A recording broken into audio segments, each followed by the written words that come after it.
Hello and welcome back to the Ka0s Tournament Podcast. I'm Fetch, and with me today is Neko. Hey everyone. And Kuma. Yo. So, today we will be talking about Treasure Series 3 that just happened. We'll be breaking down the top 16 and then talking about some more overarching changes in the meta, things that we've seen as far as here's what's going on in this tournament compared to what's been going on in previous tournaments, pulling out some statistics and the deck turnout, stuff like that. But let's hop in with the top 16 first. So we did make the change from 4 Swiss rounds to 5 Swiss rounds, and that kind of shifted up numbers in order to make it into top 16. Basically, the break point was you had to have 11 points, so at least 2 wins and 1 draw. There was one person that was able to just barely sneak in there with 10 points. And funny enough, Ka0s played in this tournament and got 17th place. So, unlucky for him. Not quite there. Well, it'd be a little improper for him to win his own tournament. It would have been quite something. Sneaking in at 10 points, 16th place, we've got Love with Dina, Soul Sister, which Dina's a commander that we've seen a little bit of, but it's never been a top performer, I'll say. Yeah, I mean, it definitely was one of the decks people really wanted to try when Strixhaven first came out, and it had a little bit of play for a while, but I think most people moved on from it. But not Love here. I mean, it's basically you've got your Witherbloom Apprentice, your Chain of Smog deck. I believe Dina is a combo with Exquisite Blood. It is. So you have a win in your command zone. 1 card win combo. You kind of have 2 wins because you not only have the Exquisite Blood combo that you mentioned, but there's also the sack outlet for your Protean Hulk, which is very valuable. That too. Okay, so you got about 3 different win packages. The command zone enables 2 of them, and the other one costs 4 mana total. So, okay, yeah, it's a solid little combo deck, I suppose. Yeah, it's interesting because it runs both like your just standard good black thing. So you have your opposition agent, you have your Dathi, but it is a Nas deck that is also a Hulk deck. So you're running. Yeah, that's a tough circle to square, but they definitely did it here.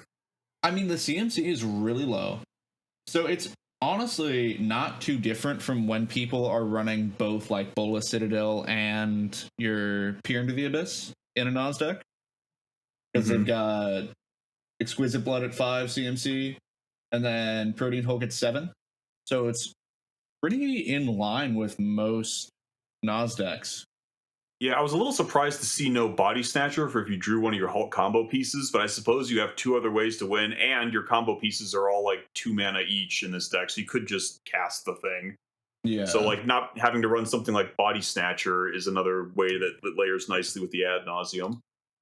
Yeah, I like the versatility of this deck. It does some really cool things. I think the commander is also cheaply costed herself, which you can get down early, which I think is a very big value and credit to the deck.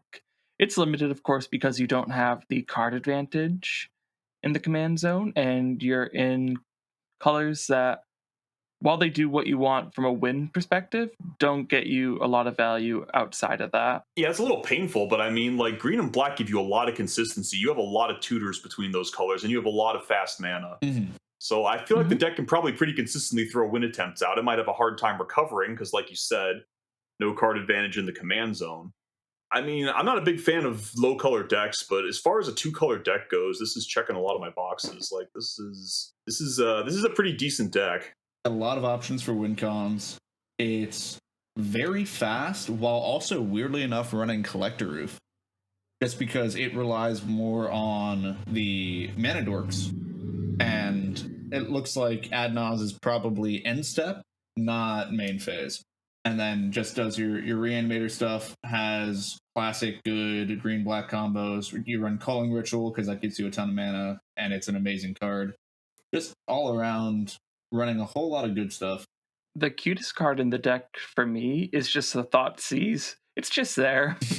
You don't see it too often, but it's cute, and I like that. Yeah. Is that another get my piece in the graveyard? Is that I get think Hulk that's in the another graveyard if I draw it kind of tech? Is that what's going on here? maybe, or maybe it's get rid of the Adnas or other scary piece from opponent's hand. It probably checks a couple boxes. If you think about it, Thoughtseize is just a sorcery speed counterspell. Well, yeah, but you also have to pick the correct player, or it's not that. Yeah. Yeah. There's a reason why we don't see Thoughtseize in every deck, and we see counterspells in every deck that can run them. But yeah, I feel if this deck had a third color, there wouldn't be a Thoughtseize in it. Probably not. But as we move on to a deck that does have a third color, and is a new one, as while we've had a good amount of new commanders from both March of the Machines and Aftermath, we have one that I don't think a lot of people are talking about with Narset Enlightened Exile.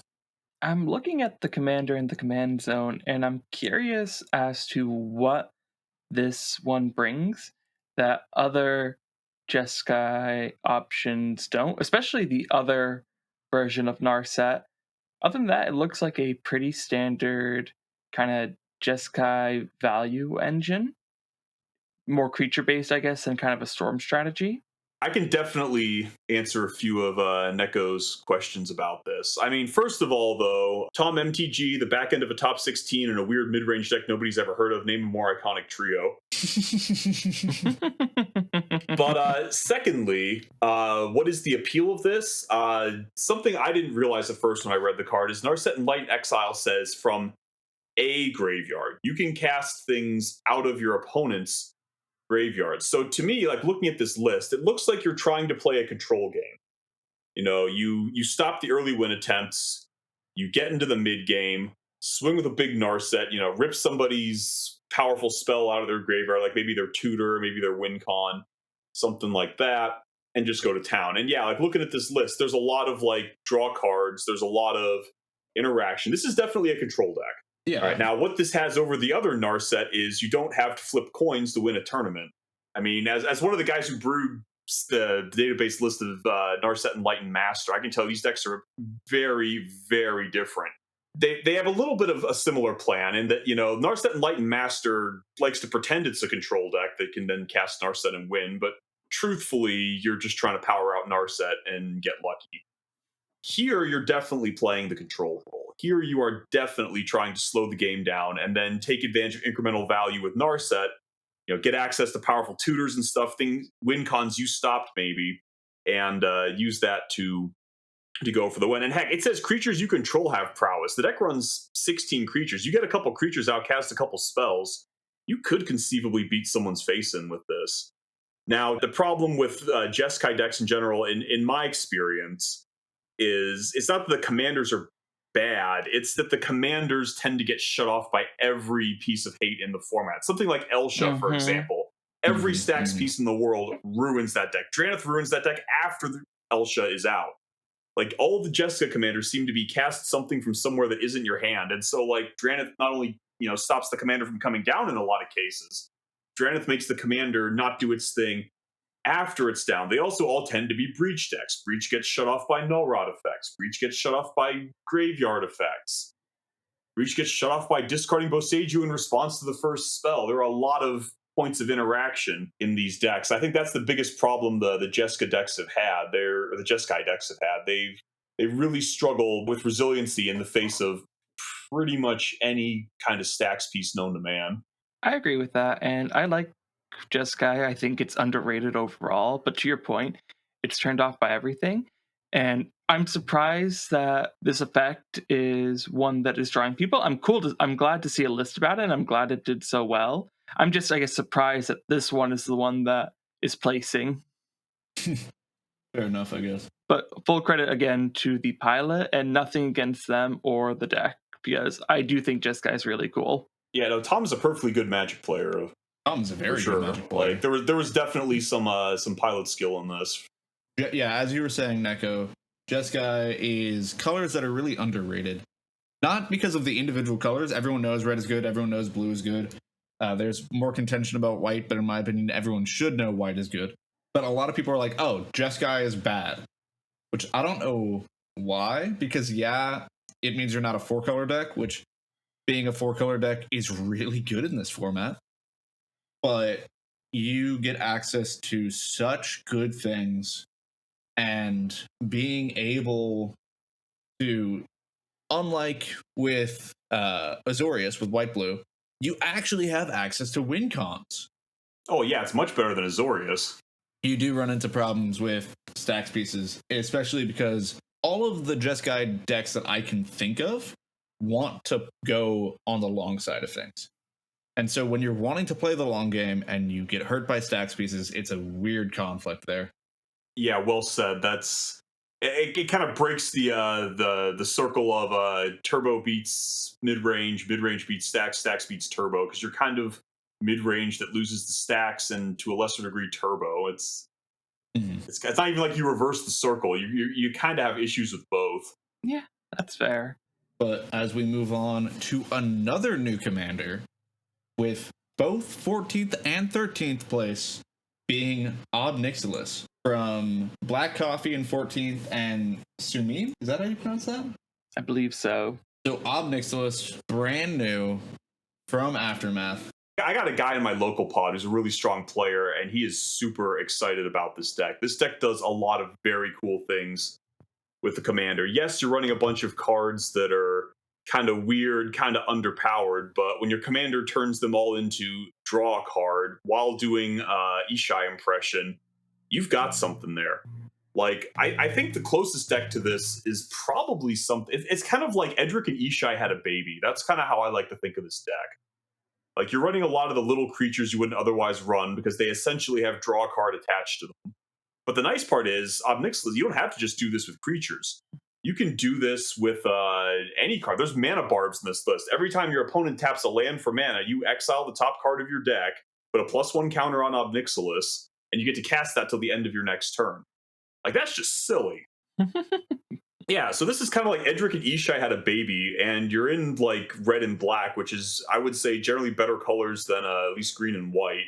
So I think there's a lot to like here, and there's not a ton of agreement between our 13th and 14th lists. I think they have the same basic idea, but I'm seeing a lot of different cards. I think once people settle on a list for this, I think this one could be surprisingly good. Yeah, there's a 25 card difference between the two, which is significant for something where it's just a 2-color deck.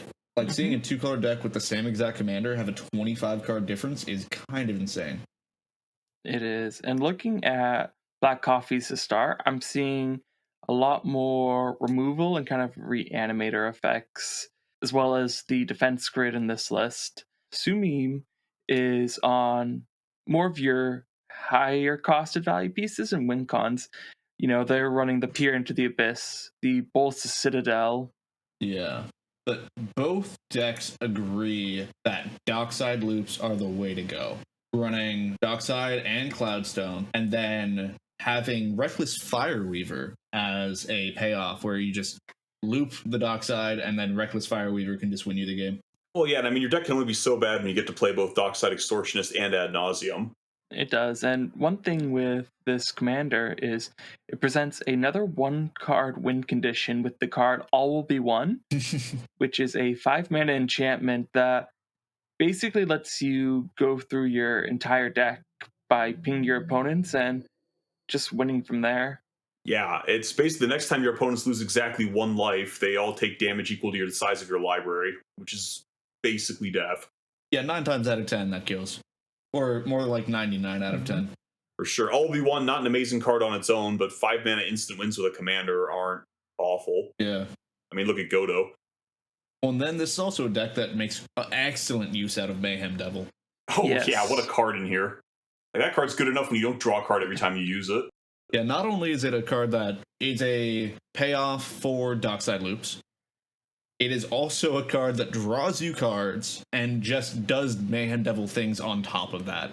And I've seen this deck play a couple times, and Mayhem Devil effects are really cool, but the amount of just incidental triggers you get are really impressive. you love to see your opponent's fetch lands work against them. I was just going to say that. I didn't even think about that. That's gorgeous. Mm-hmm. Like Cataract Parasite, nowhere else does that see play.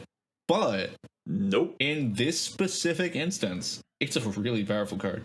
Yeah, every time they Ristic or Mystic, you get to draw as well when Cataract Parasite's out. Like, how's that for powerful? Really good. Yeah, I'm a huge fan. This one's going to be good once the list gets settled. I like this one a lot. It'll be very interesting to see how the list evolves and what gets decided on when it comes to a couple months down the line from now. For sure. I do hope, because, whenever a new set comes out, new commanders are tested. There are always those that fall by the wayside that people can't quite get to where they want it to. I hope this is a deck that sticks around because I just love what this commander does. Mm-hmm. But as we move on to some more proven commanders, Lieutenant Dan bringing in the Timna Malcolm. I mean, I just said it about Dockside and Adnaz, but when you can run Thassa's Oracle, Demonic Consultation, and Silence, your deck can only be so bad. Yeah, absolutely. I think Esper right now is in a really good spot. I agree. Yeah, I mean, it's mostly been Tivit, though, and not this pair, which is kind of surprising to me. I would think on paper this deck would be a lot better than Tivit, but the tournament results haven't borne that out. So Timna Malcolm, you have the advantage of getting more early value, but you don't have that same big slam and win con in the command zone. Yes. Yeah, you don't have a one-card combo with Malcolm like you do when you run Red, which is kind of the appeal of Tivit to me, is you get a one-card win con with Time Sieve. Yeah. Mm-hmm. Tivit just gets so much value once you get it down. So it's hard to get down, as opposed to Timna Malcolm, where both of the commanders get you a good amount of value. Not a ton, but a good amount, and are easy to get down. So it's very much those two are the kings of Esper right now. And Esper, in my opinion, is probably the best 3-color combo we have, which is a hot take. But like, that is a hot take. I was gonna say GRIXIS is amazing, but we have not seen Rog Silas do the same performances that we would expect. Rog Silas has not been popping off. There are 2 Tivits in the top 16 and a Timna Malcolm. Esper, I think, might be taking over. Wasn't it the last tournament or 2 tournaments ago we had 4 Rog size? Like, I don't know. It's a little early to make that call. If you said this was the second best 3-color combination, I probably wouldn't have called that as much of a hot take, but I think we got a long way to go before I'm going to say Esper is better than GRIXIS. It's going to take more than a tournament or 2. Yeah, I think they're comparable in a lot of ways. Oh, yeah, you're not a fool for playing Esper or anything. It's just I don't think it's there yet. I think it's there. I definitely think it has proven itself. I think you have Thassa's X, which is probably the best win con in the whole format right now. You're swapping out red for white, and white can give you a lot of great advantage. Though I think there's also a lot more to GRIXIS right now than just Rogsai. We've seen Kraum, Tavesh, for example, do pretty good. And I've seen people try out things like Hormella, Evelyn. But you're right, we haven't seen those results in these tournaments, and Esper does keep performing. Really strong colors either way. I don't think you can go wrong playing either one of them right now. I mean, I think people are more afraid of GRIXIS than Esper, and that might be part of the reason where it doesn't perform as well, because people correctly identify it as the threat. I mean, this is just speculation. But if Esper keeps putting up top results, I think people are going to start treating it like more of a threat, assuming they already aren't. I'm not going to tell anyone they're wrong for putting GRIXIS higher, but I think if you are sleeping on Esper, you should wake up. I completely agree with that. Like this was kind of the mocked color combination for a while. Oh, Zur, everyone knows what that deck does. Way to be original. But I think recently, like, yeah, this was kind of the forgotten 3-color pair for a while, and it's definitely needs to be recognized. But as we move on to the other Esper deck in the contention, 11th place, Booty Slayer with Tivit. What a name. Specifically, Tivit Hate Bears is the title for this one. Running a little bit more creature focus, like having Containment Priest, Dranith is not surprising. They do decide to go for the Academy Manufacturer, which is something that most players have seen, but not everyone. I think it's one you really should just include. It's cheaply costed, and it just gets you so much value. I don't see a reason not to run it. Well, yeah, if you cast Tivit with that out, you're getting minimum 4 mana back. Yes, if you cast Tivit with it out. The downside is it only gets you things with Tivit. Yeah, that is true. I don't know how to feel about it. I haven't played this deck a lot, but like I can definitely see the appeal. I think Academy Manufacturer is a lot like Urza in the deck, except for Academy Manufacturer is much more impactful when you have a Tivit in play, but doesn't do anything when you don't. And Urza is more in between. Yes, I agree with that. Mm-hmm. I mean, I think the thing I like the most about Tivit is like your win cons are so compact that you can literally just play Tivit, some ramp, and then a bunch of no you can't for your opponents. Like you can run all the interaction, you can run all the value pieces, all the stacks pieces. You need so few slots to win the game that like you get a really good ability to play control. And I mean your commander is both mana advantage and card advantage, and we know what decks like Winota do when they have both mana advantage and card advantage in the command zone. Not that you're nearly as explosive with Tivit, but decks that have both mana and card advantage in the command zone, like Tymna Malka, for example. Yeah, Tymna Malcolm, for example. Like those decks have a lot going for them. And Tivit has that and very compact win cons, great card quality. I'm starting to come around on this deck. Like I was kind of like 6 mana commander really, but yeah, really, this is good. Well, Ward 3 just makes this commander, like, it is so relevant.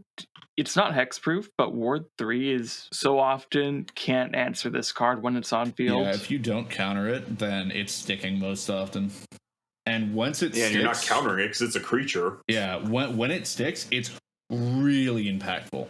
Because I honestly forget it's not only on ETB that you get all the things. It's on damage, too. It is, and yeah, it's really hard to block this creature. And if you do block it, you're not blocking it for long because you don't have enough flying creatures in this format to deal with that. Yes. Yeah, like when you in a pod where all 3 of your opponents have a flyer they want to block Tivit with, like that just doesn't happen. But looking at the deck in particular, I do see it's on 31 lands, which I think is a very high number. Yes, I know you want to hit your land drops because you are running a very expensive commander, but 31 seems crazy to me. Hey, I'm going to applaud this guy. Like, that is about the correct amount of lands to run in a deck like this, if you ask me. People are cutting way too many lands from their lists. The greed is just unreal. I personally err on the side of greed and think that you should not quite have that many. 31's a lot. I think the faster you want to win the game, the more you can afford to cut lands. I don't think this is a very fast deck, so I think... Could they have probably run 30? Yeah, but like I am never gonna tell anybody not to run 31 lands. Like that's one of my big things is people just keep cutting lands, and I think it's gone past the point where it's a good idea in a lot of lists. But you get to a point too where you have too many lands and you find yourself drawing lands more often than you would like, especially back to back. I mean, that's a better problem to have than not enough. Depends on the situation, well, right? Because once you get Tivit down, it's better. Yeah, but you can get Tivit down so quickly that after that point, when you're cracking clues, you don't want to be drawing lands. You want to be drawing answers or win cons. Well, I'd push back on that a little. The more cards you draw, the happier you are to see some lands because that helps you play out all your extra cards better. I mean, you can still flood, but like the more cards you draw, the more I think that drawing those extra lands isn't as big of a problem. Sure, but to put it in perspective, I actually have a friend who played Tivit on Sunday, and they had 2 games where they just drew nothing but lands, and it really hindered them. In my opinion, 29 to 28 is probably the sweet spot for Tivit. 31's a bit high, but Tivit is also a deck that can get away with running that 30, 31 land. I would not recommend going up to 32. That's a lot of lands in a CEDH well, consider deck, this as well, guys. Like, Tivit makes clue tokens. You need mana to crack clue tokens to draw cards. Are you really going to be sad if you flood when you have the ability each turn to pay 6 to draw 3 cards? Like, I don't know. Oh, no, it's a fair thing. It's definitely out of all of the decks that are probably the best decks in the format right now, Tivit is the one that can run the most lands and get away with it. So if you're someone that wants to go on the high side of lands, then Tivit's a fair one to do it with. But yeah, you can definitely get too low on land count. That is definitely a thing. and there are some people that like to skirt the line. A lot of Rogsai players are down to 23 lands, and I don't necessarily think it's wrong, but it is dangerous. The thing that gets me is when people are cutting lands and running like 3 or 4 2-mana rocks. It's like, okay, so you don't want to draw a land, but you're happy to pay 2 mana for one. Yep. That's the one that gets me. It's like, I would cut talismans in most cases before I would cut lands.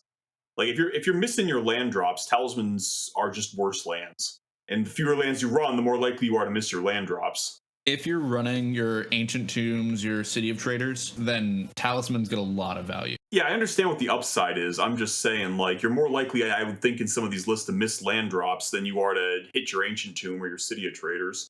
Looking at talismans in particular, Tivit can really make use of them just because of the time sieve combos. And of course, the deck is on basically all of them that it could run. And it's also running cards, a lot of interaction with the blue Elemental Blast, which I've actually seen a lot of people cutting recently. Yeah, I was skeptical on that one. I don't know how to feel about it anymore. I'm not sure if that one's really worth it or not. I've seen it both ways. I'm still Blue Blast agnostic, I think. Either way, as we move on from this deck, as it is not the only Tivit in our top 16, we'll move on to what is our only GRIXIS in the top 16, with not Rogsai, but instead Krarksai. You know, I think it's hilarious when Neko listed all the GRIXIS decks, he didn't list Krark Silas. But here we are. Excuse my insolence. And the funny thing too, I think this was the only Krark deck that we saw this weekend, not only in the top 16, but the tournament as a whole. And this is the second time this deck has made it to a top 16. Yeah, Base Bread brought this deck last time too, and made top 16 with it as well. Can't remember if they were on Villas last time, but it's in the deck now. I mean, Krark's one of those cards that puts a floor on your deck of how bad it can be. Like, Krark is such a powerful commander that you can probably do a lot more than just pair him with Sakashima, you know, the classic.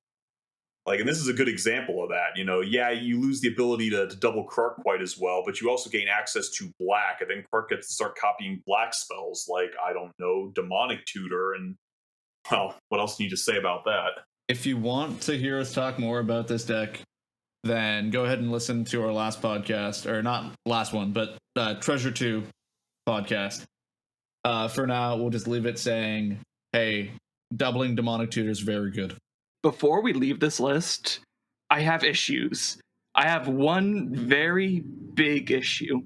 This deck, this player, Base Bread, has cut Tasha's Hideous Laughter, and I cannot stand for that. I was praising that card last time. I loved the inclusion, and you cut it for what? Villas? What are you doing? What are you doing with your life? I mean, don't like it. You guys really brought me around to that card in the last podcast. I was kind of poo-pooing it, and the more I thought about it, the more you guys talked about it, I was kind of like, yeah, this is actually real. Hey, it's in the sideboard, so, you know, he was thinking about it. Yeah. A lot of good it does you there, right? Oh, dear. I mean, yes. Deck's canceled, pilot's canceled. We're moving on to number 9. And in number 9, we have Tymna, Tana, pretty standard blood pod. You've got Birthing Pod, you've got Vivian on the Hunt, you run Kiki, you run Protean Hulk. It's a very heavy on win cons, it's very heavy on mana cost, honestly. Oh yeah, no ad nauseums here. Oh no. This is one of the few decks where I understand someone not running ad naus. We saw an ad naus variant of it last time. It wasn't a pod deck then, but being a pod deck now, you're running normal pieces. You have your Vivian, you have your pod, you have your Kiki. Well, that was a different pilot as well. This is... Yeah, that was Kai's list, right? Yeah. That was Kai, yes. Fervent Alchemist. Well, I mean, Kai, what if I run 7 win cons Fervent Alchemist? I mean, this is kind of the opposite. This is very streamlined. This is a Birthing Pod Hulk deck. Yep. And I mean, this is more of the way I like to build, not to knock Kai, who is definitely a strong player and builder, but I kind of like the focus of this list quite a bit. You know, you are trying to do one thing and you are running the maximum amount of support cards to do it well. Certainly are. Mm-hmm. But moving on to what is definitely an ad naus, 8th place with, I believe his name is Max, MP Pfefferman. We've got Florian.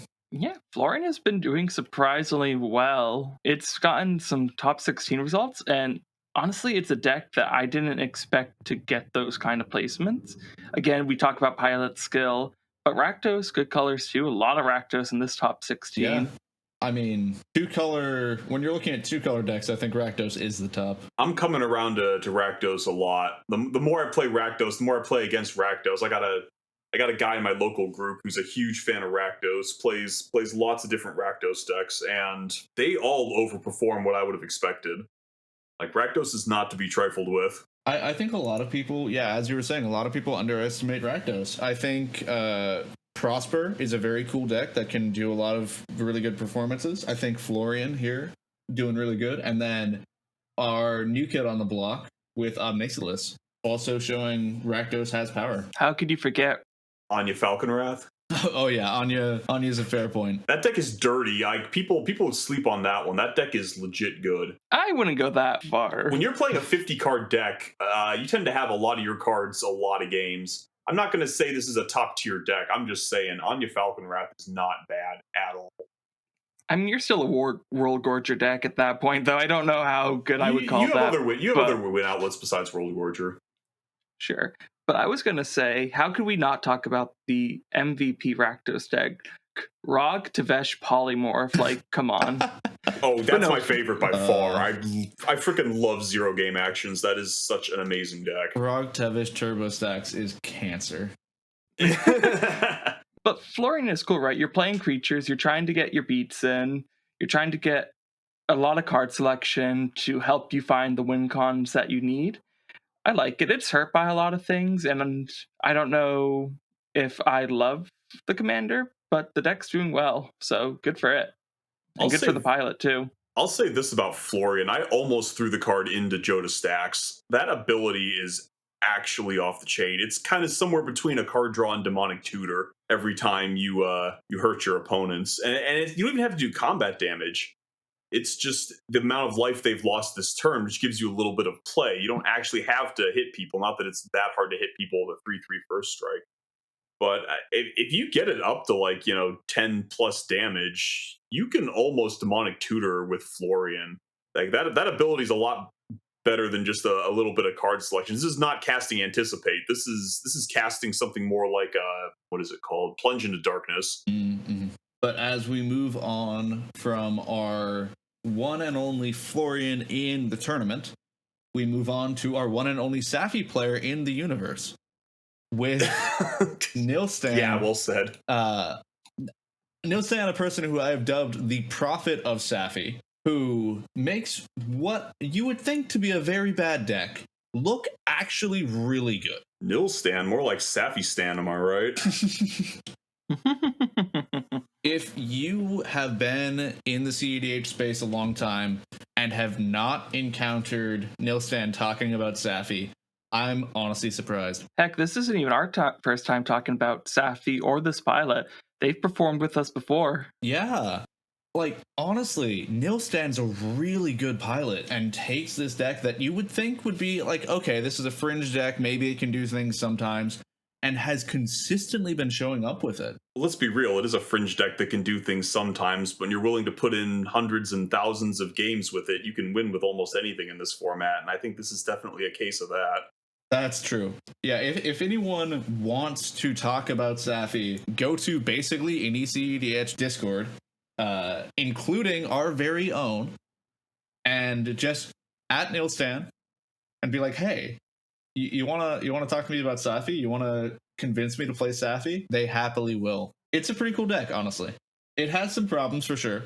You've got limitations being green-white and being pretty much a Aristocats deck where you're trying to sacrifice your stuff. Yeah, your command zone's a combo piece and not the most efficient one. But it is a really cool deck that has an interesting amount of flexibility if you know what to look for.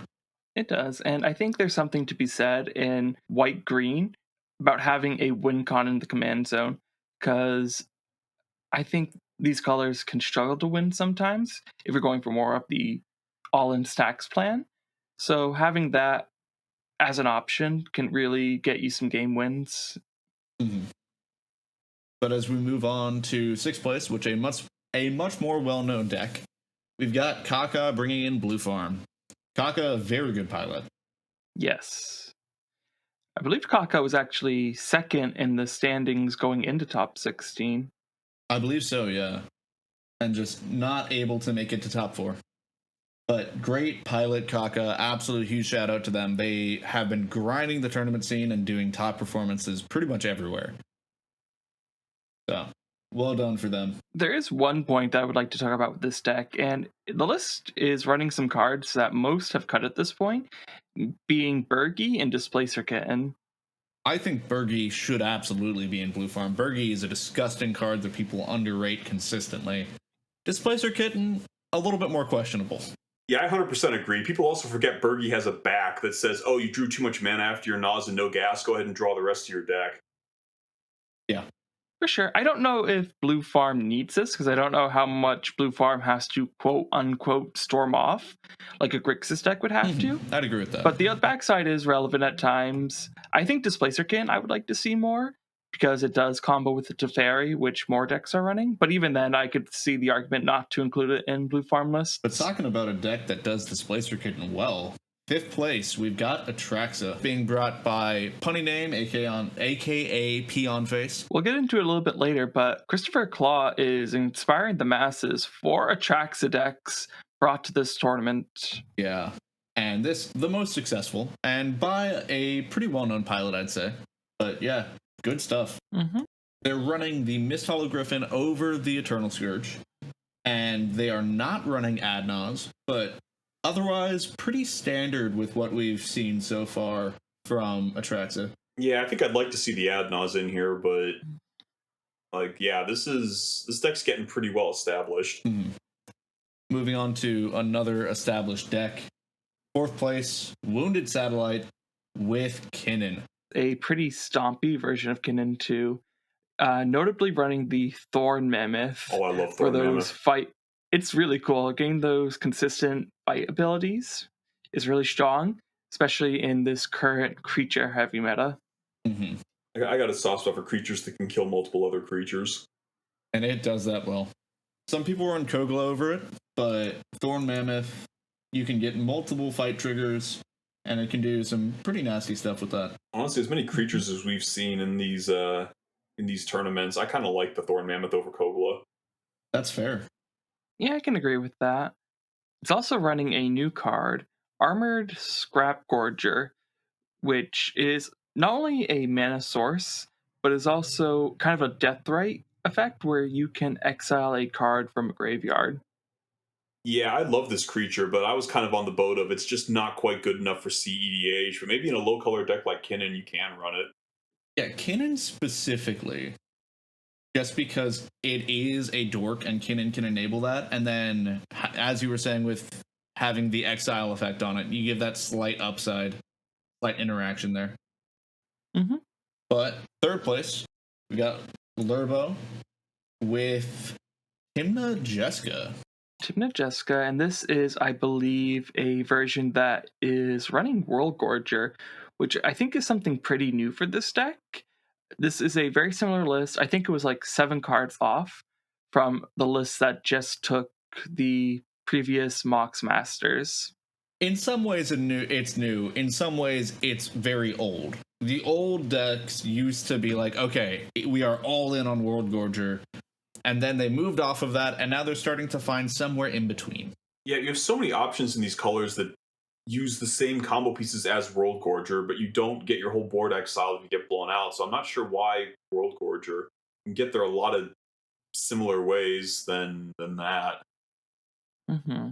I mean, I love Jeskai Timna though. Like I love this deck. It's one of those decks that can turbo really well. It can mid range pretty well. You don't even have as much of a stacks problem as you do in a lot of other decks. You can cast Jeskai and kill like 3 hate bears. Mm-hmm. Mm-hmm. Like this is one of my favorite lists in the format. I like Jeskai Timna a lot. I don't know about the World Gorger, but this is one of the decks when I'm playing stacks. I sit down across from it, I go, crap. It's also an Adnaz deck that is running Villas and World Gorger, so really high CMC on that front. Yeah, another reason I would think to not run World Gorger. But the idea is the same, right? You're getting infinite mana. You're going to put that into Jeskai. I am surprised, though, that they aren't running the Bomberman combo, because they're already on the LED, so I would think just that one last inclusion would be good. Yeah, I don't like running both Bomberman and World Gorger, so going for World Gorger over Bomberman, which is it's a fair take. I feel like World War is what you run because you have to, not because you want to. The deck is also on Bolas's Citadel, so again, high CMC. Doesn't look like it's on the Aetherflux plan though, so just there for extra value, I guess. I guess. I mean, they do have only 23 lands, which is enough to get away with.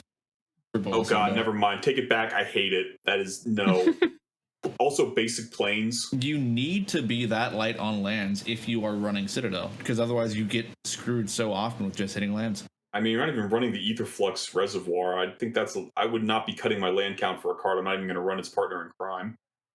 Well, you don't need the Reservoir, though. You basically use Bolas Citadel as an Adnos that cheats mana.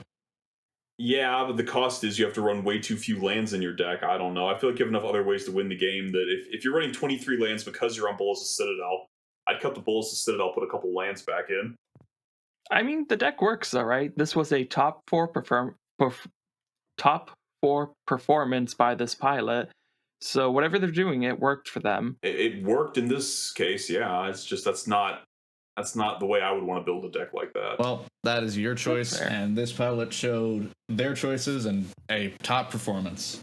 In second place, though, we've got Comedian, who, if you're looking for a pilot that is more well-acclaimed, it's hard to find. Yep.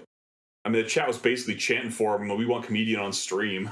Yeah, he's a very acclaimed player, a very notable tournament grinder, who has great placements and does great content about those tournaments. Yeah, absolutely. Great guy, great content creator, and bringing an interesting deck here. Bringing Sisay Legend Chain, which is running the 5-color Sisay. A really strong deck that I think people took more notice of because of its recent placements. It's done some really cool stuff, and it's gotten some nice new toys that help that strategy. Of course, people like to reference Tyvar. I think the deck was really good before that. But yeah, a pretty standard Sisay list that's a bit more in-depth on the interaction, which some lists don't run, but pretty standard. It's really good. It really does have the potential to win out of nowhere as long as you have Sisay on board. Or even if you don't, honestly. We saw one game where Emil Dockside just out of nowhere won the game. They were completely locked out, or so we thought, but there was nothing stopping them from playing Dockside, and then no one had an answer to the Emil. Mm-hmm. And that's the thing. Sisay is the toolbox, right? Like, you run so many different combos in this deck that you can just assemble them naturally, which is really cool. A lot of ways to build the list, a lot of different ways you can spin it to make it work for you. If you haven't noticed, I am an avid Sisay player. It's my favorite deck. It's funny, actually. I saw Comedian the next day, and I had the chance to kind of pick his brain about Sisay. Well, we might have to talk about that another time on the podcast. But for now, moving on to, weirdly enough, another deck that Comedian popularized, and another very renowned pilot with Jamaican Dude on Tivit. So to address the elephant in the room, and something that even we were scratching our heads about, was the exclusion of Displacer Kitten. We had the chance to talk to Jamaican Dude after he won, and he gave us the best excuse. He just didn't have time to get the card ready or the proxy ready for the event. Yeah, apparently the normal art that he uses is, instead of official art, an anime waifu. So I guess... and he still won. I guess there's that. Got punished for running anime cards in the main deck and not having punished so hard art. He won the whole tournament. Yeah, he claimed he was playing it on hard mode, which honestly is a fair point, but it didn't seem to matter. I mean, there could not be a more Jamaican Dude deck than this deck. Like, I've played against Jamaican Dude a number of times, and his plan is generally to sit back with a low profile, run a ton of interaction, shape the game, stop the win attempts, keep things about even, and then just out of nowhere drop his win, because at no point did he bother to tutor for it, because he just bought time with his interaction until he naturally drew it, lowering his threat profile even farther. And I swear, every time that guy wins a game, it's out of nowhere. You're like, well, you didn't cast the tutor, so I didn't think you could assemble his 2 or 3 card combo. But he just bought enough time that he could. And that's Tivit to a T. This is a perfect deck for him. Jamaican Dude is a player that I typically see on more turbo lists, but who, Jamaican Dude, there are 2 things I have to say about him. He always waits for exactly the right moment to go off. Like, he waits as long as he physically can so that no one has anything and he's just like, boom. And 2, he always has it. Yep. If you're asking, does Jamaican Dude have this in hand? Is this a thing? Yes, he does. He will have it every time. He'll tell you he doesn't, and then he will. Mm-hmm. Yeah, that's just it. Like, he'll buy time and sculpt the game until he can just draw whatever he needs. I know he's been on like Rogsai a lot recently, but like most of the times I've played him, he's playing something a lot closer to Tivit. I mean, I think for a while he kind of got swept up in the Rogsai. A lot of strong players picking it up, and he certainly did well with the deck. But I feel like something like this is more like who he really is as a Magic player. I mean, he's a very difficult opponent.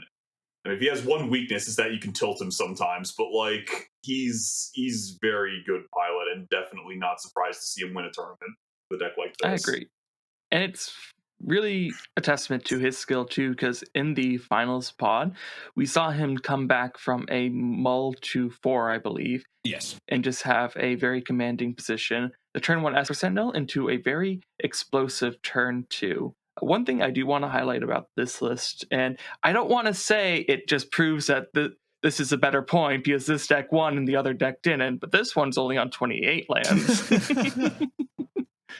Them's fighting words. Just a little bit. But no. A really good list, a really good deck, and a very good pilot to bring it. I think that's the combination for success. With our top 16 concluded, we still got some other stuff to talk about. As we said, Esper, absolutely on a tear right now. And Tivit being a top performer, having 5 players that brought it. But I'd also say that mid-range right now is absolutely king. Mid-range, in my opinion, is top of the format right now, especially if you are running stuff where you can get creature value, but you're not as creature dependent. Absolutely huge. Mm-hmm. Yeah, I mean, you basically described the top 16 right there. That was basically every deck in the top 16 was just that. Mm-hmm.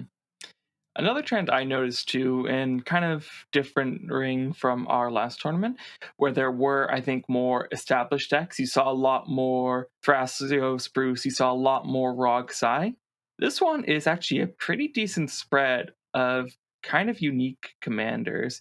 You have your Dinas, you have your Krix, you have your Hinatas that I haven't seen since Kamigawa first came out, plus all the new spice from Aftermath or March of the Machines. There were so many new commanders being played where it's like, okay, this is a commander that came out in either Aftermath or March and is absolutely not all of them performed top, but so many of the I believe it's team up cards, so many of the team up commanders got played, which is really cool to see, honestly.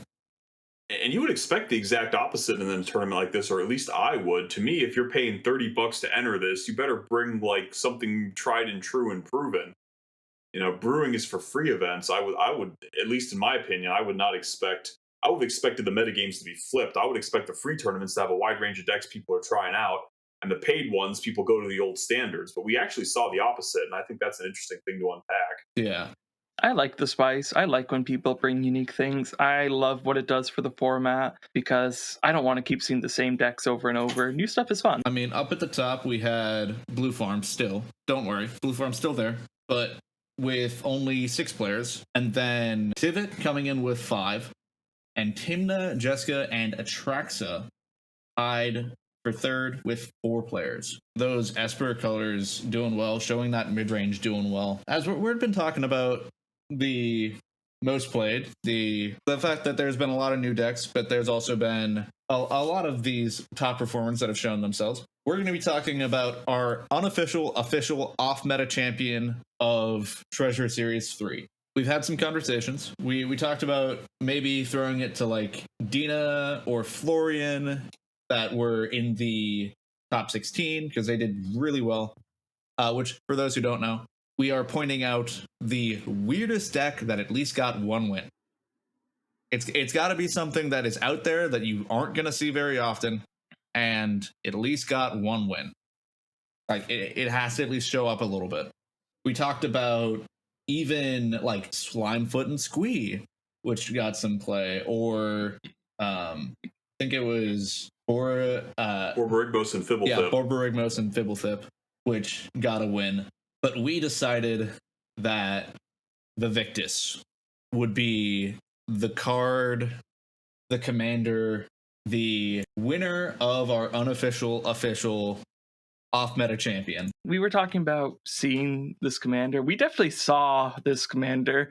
This commander was known in the stream. I think it showed up, twice? It did. The Victus got 1 win and 2 draws out of the 5 Swiss rounds. And this is a weird deck. So I think a place I would like to start and kind of have a conversation is the non-basic land hate that not only this deck offers, but that was seen as a tournament, at least in the stream. I think there were like 3 games on stream where it was at least threatened, if not right out cast. Oh yeah, I mean it's kind of found money. As the format goes on, fewer and fewer decks are running any basic lands. Which at some point you got to ask the question: when do I start putting Magus of the Moon back in my deck? When do I start putting From the Ashes into my deck? And this deck runs both. Well, the answer to that question might be now, because From the Ashes is in the deck, and yeah, it's scary, right?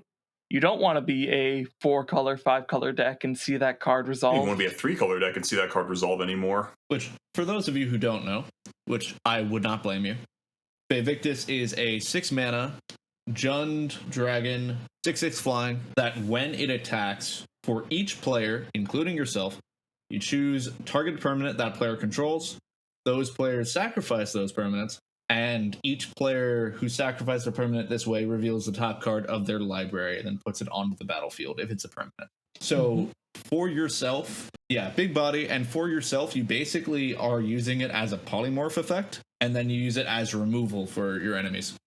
Yeah, I mean, you're a little lighter on stacks pieces than a lot of dedicated stacks lists, but you can afford to be if you can land a Victus and start picking off whatever few things your opponents manage to have out that aren't shut off by your stacks.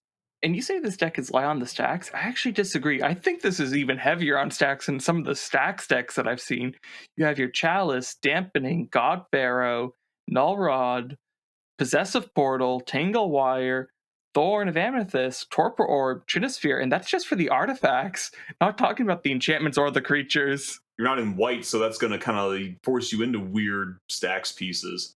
Like, this is heavier stacks than a lot of decks, but to me, like, if you're running 10 stacks pieces, that's not enough. And I think this one's definitely more than 10 stacks pieces, but to me, like, it's not, never mind. I was going to say it's not like 100% dedicated stacks. Oh, this is absolutely fully dedicated stacks. It runs Stranglehold. You've got Sire of Insanity. You've got Void Winnower and Terra Grid. You're running Terra Grid in this deck. If anything, the problem is that it doesn't have good win cons. Yeah, I was going to say, this is win conless stacks. In Jund, no breaches here. You have Tegrid, you have Possibility Storm, you have Shieldred, you have Sire of Insanity. This is Jund, Tegrid, Secret Commander, I think, honestly. Things I never would have expected to see: Jund win conless stacks. Like, yeah. To me, not running white in a stacks deck is a huge issue. You lose so many good pieces. And so I'm just going to run Possessed Portal. It's like, that doesn't quite make up for it for me. But it is a really cool deck, and it did perform pretty decently. Oh, it is cool. Like, when it first got on stream, I was kind of thinking, how is this guy going to stacks a game with this kind of stacks package? But he did a very good job of stacksing that game that we watched with this stacks package. So it can certainly do its thing. It has a bunch of really good stacks pieces. It just struggles to close out the game. If you, at home, are wanting to build this deck, go ahead and take a look. The pilot is Bow Chicka Wow Wow, otherwise just known as Bow. And they've got a pretty cool list here.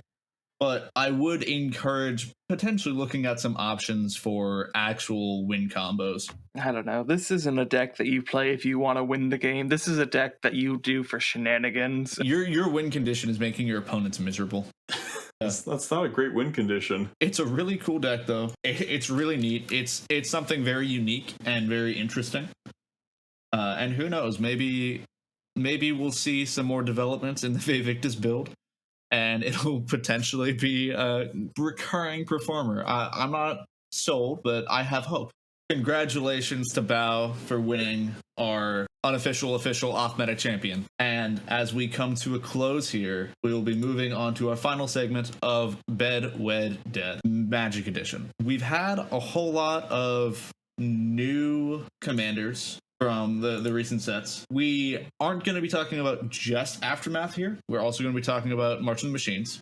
But out of our top performers and most played decks from the new sets, we'll be doing Bed, Wed, Dead with them. Our candidates are nixilis, which we saw 2 in the top 16, Narset, Enlightened, Exile, which only one person brought it, but they did make top 16 with it. And then the new Phyrexian Heliod, the Radiant Dawn / Heliod, the Warped Eclipse, which had 3 players bring it, and the top person was just shy of making top 16. So, Heliod, nixilis, Narset. What are we thinking here? All right, I'll start it off. So let's start with Heliod. Heliod, the Radiant Dawn. Heliod, the Warped Eclipse. Heliod, the I'm still Azorius. I'm not winning the game. Where are my win conditions? To me, I don't think this adds anything to Azorius. It's all instant speed interaction, a few value creatures, and no way to end the game. The commander is not ending the game.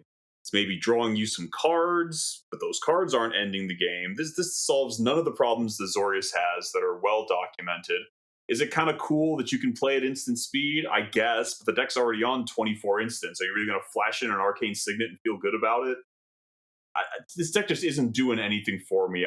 It's just another Azorius deck that's going to slow the game down and never close it out. I am going to dead Heliod the Radiant Dawn. It's just not doing it for me whatsoever. As for Bed, I'm going to bed Narset. All right, I do like some of what the deck's trying to do. Yeah, I mean, I think the fact that Narset and Light Exile says any graveyard gives you the opportunity to get up to some real shenanigans where you get to recast your opponent's value pieces that you countered or stopped. You know, nothing like saying you don't get to do it and I do. You know, we talked about it a lot earlier in the podcast. You know, it suffers from running against just about any kind of stacks piece is going to make this deck pretty sad, but you always do have the prowess on all of your creatures that might help you push through a little bit. You know, is it one of the top things in the format? No. Is it kind of neat? Yeah. You know, we may have seen the last of this deck. We may not have seen the last of this deck, but I think it's at least slightly interesting to me. So I'm going to go ahead and I'm going to bed Narset Enlightened Exile, which means I'm going gay for nixilis. I love this deck. Like, this deck is going to do really good things once the list is settled. You know, my local playgroup's excited about it. I'm excited about it. Enough people were excited about it to get 2 copies into the top 16. It's the love child of Edric and Ishai, 2 commanders I'm a huge fan of. This deck just does it all. You know, if I didn't have a guy in my local playgroup building this deck, I might build this deck and play around with it. It just looks like it does all the things in a game of Magic that I want to do. You know, I think it's cool. I think it'll stick around. I think people are waking up to Rakdos. This is one that, you know, I would enter a long-term relationship with. So I am going to wed nixilis, Captive Kingpin. Yeah, those are some great points. I mean, nixilis, honestly, probably going to be a very toxic relationship. I do not expect that it's going to end well, but at least he doesn't have where he draws cards off of you taking damage. So he will protect you. And for that reason, and more accurately because it's a really cool deck and I really like Rakdos colors, I will also be wedding nixilis. It's just such an interesting card that really enables a lot of stuff that you wouldn't find anywhere else. And I like it when you can run cool things that don't find value elsewhere, but find a lot of value here. And then also just run all the good stuff. And nixilis allows you to do that. And then it comes down to Narset and Heliod. And I'm going to say, in the lore, one of these have died. That will be the one dying in my lore as well. Heliod is dead. I am not a Sax player. I am not an Azorius player. That is just not the game plan that appeals to me. So I'm sorry, Heliod. You do some interesting stuff. You do some cool stuff. It's very neat that you just get to flash in anything you want and you get to reduce the cost of all your things. But you're dead, and I'm betting Narset. Narset, Enlightened Exile, as you talked about here, allows you to do some interesting things with stealing, and the prowess is very nice. Neko? So, we're going to work through this together, because I haven't decided on who's what yet. But let's start with the man in the chair himself, nixilis. So, let's get it out of the way right away. This is a commander that is bulging with potential, if you get my meaning. Oh. He is quite the imposing figure, and if you're not ready to keep up with him, he is going to drain you dry. To be fair, the framing on that art is quite something. It is. But he's also something I look at in a more casual light, you know? Like, do I want to get competitive with this? Do I want to go there? I think a more casual kind of thing could be fun here. So, keep it casual, and we'll just say bed. The Rakdos daddy himself. Now, on the other end, let's talk about a real switch here. Let's talk about Heliod.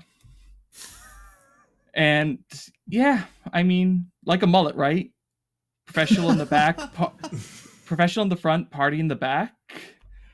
Switch by all the definitions. However, not enough to attract me to it.